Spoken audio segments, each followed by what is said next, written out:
क्रिस्का recording studio Ekangar सराय।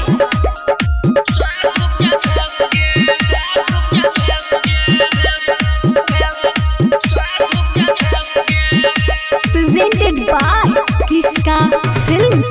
अपन जवानिया के कल बिजनस गे, अपन जवानिया के कल बिजनस गे, बन के गड़ा कोई साधु के भेस गे, देखे वाला करत नहीं हम ही पगेस गे, बन के गड़ा कोई साधु के भेस गे।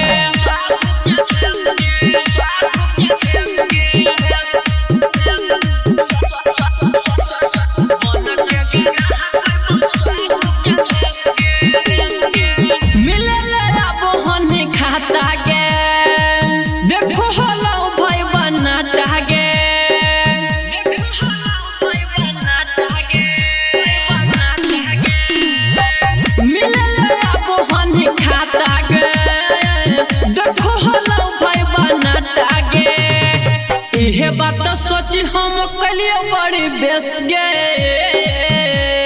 हाँ गे, इहे बात सोच हम कलिए बड़ी बेस गे, बन के गड़ा कोई साधु के भेस गे, देखे वाला करत नहीं हम ही पगेस गे, बन के गड़ा कोई साधु के भेस गे।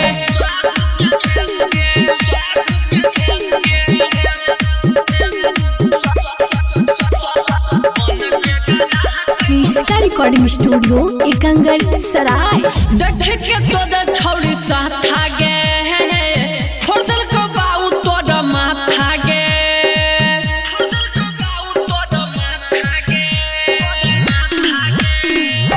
देखे के तोरा छौरी साथा गे, फोड़ल को बाऊ तोरा माथा गे, पर कस पुजरिया के हो बुहल लेस गे,